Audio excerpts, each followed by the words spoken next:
I'm George Miller, and it's a real pleasure to be here with my colleague and co-author, Ann McCollum. Over the past several months, Ann and I have been exploring a question. Where does collective coherence come from? And our conversations have brought together my work facilitating emotional intelligence groups and Ann's exploration of Vedic wisdom. I'd like to begin with a story. So, have you ever walked into a room where you already knew exactly how it was going to go? And not because you expected it, but because that script had been running for so many years that it simply had become reality, a fixed reality at that. Well, that was my family, or at least my experience of them. When I visited, I would start drinking almost immediately to take the edge off. I'd entertain everyone with stories, avoid anything too personal, and leave relieved when it was over. Then one Christmas, everything changed. By that time, I had stopped drinking, and I'd spent about 1.5 years involved in coaching and emotional intelligence groups. I had learned new ways of paying attention to myself and to other people. On Christmas morning, I walked into my parents' living room and I noticed something I had never consciously seen before. That everyone was talking about people who weren't there. At first, the conversation sounded caring, but it was almost entirely about other people's lives and people who weren't even going to be there that weekend. And no one was talking about what was actually happening within themselves or what was happening right there among us. And I realized I wanted something different. After experiencing groups where people talked honestly about what was happening, I wanted that with my family. And so I said something in a way I never imagined myself saying it. I said, I didn't come all the way from Chicago to talk about people who aren't here. I want to know what's actually happening with each of you. And it was like, that moment in movies where the record scratches. Everything stopped and my heart was pounding. I remember thinking, I don't even know if they know what I'm talking about. So I shared a little more. I admitted I was uncomfortable saying what I had just said, and that one of the biggest changes in my life is that I wasn't drinking anymore. As the youngest of 5, speaking that directly was not the role I was supposed to play. And honestly, I had no idea how my family would respond. And then my sister spoke up. She shared that it had been a challenge returning to work with 2 young kids and the internal conflict she was experiencing. And from that moment forward, the entire weekend changed. Our conversations became more personal, more spontaneous, more genuine. I found myself connecting with my siblings in ways I hadn't experienced for years, and perhaps since we were children. No one became a different person. We did not suddenly agree about everything on the planet, but yet the entire relational system shifted, and what seemed fixed turned out to be far more malleable than I had imagined. For the first time, at least with my family, I realized I had more agency than I believed. And that experience has stayed with me. Over the years, I've been facilitating emotional intelligence groups with executives, students, families, organizations, and I've watched the same pattern emerge again and again. See, what changes first is rarely people's beliefs, opinions, personalities, but what changes is presence. Someone becomes a little more aware, a little more regulated, and willing to risk being just a little more honest, even with themselves in the present moment. But the discovery that surprised me most was this. See, I assumed understanding created connection. Instead, I've repeatedly observed the opposite. Shared experience creates understanding. People stop talking about one another and begin genuinely experiencing one another. And when that happens, the atmosphere begins to change. People become more willing to take more interpersonal risk. I've heard people say hundreds of times, I wasn't planning on saying this now, or I don't know why this is coming to mind. And as one person risks speaking more honestly, presence becomes contagious. Others find themselves speaking more honestly than they expected. And goodwill grows, trust deepens, and coherence begins to emerge. The emotional intelligence groups have helped me understand how collective coherence begins to emerge in human relationships.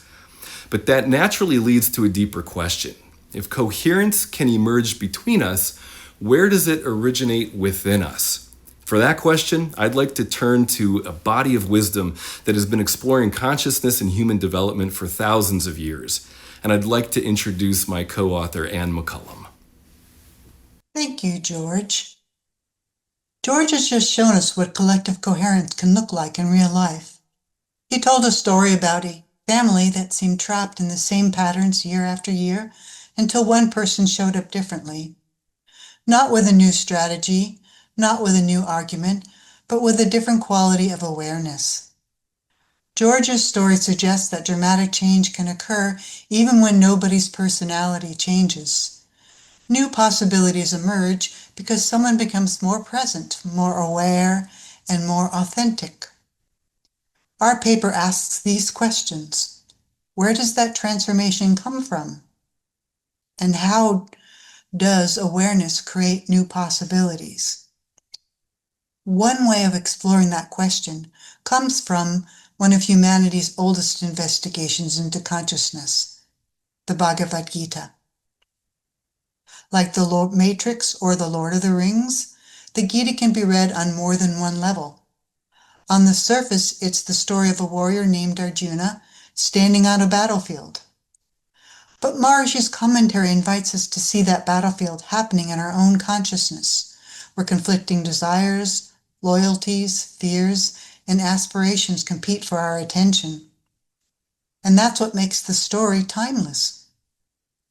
Arjuna isn't struggling with an enemy, he's struggling with himself. Standing between two armies, he is overwhelmed by competing responsibilities and values. His confusion becomes so intense that he lays down his bow and cannot act. Most of us know that battlefield. Maybe not with armies, but with competing voices inside us. Should I speak up or stay silent? Follow security or take a risk?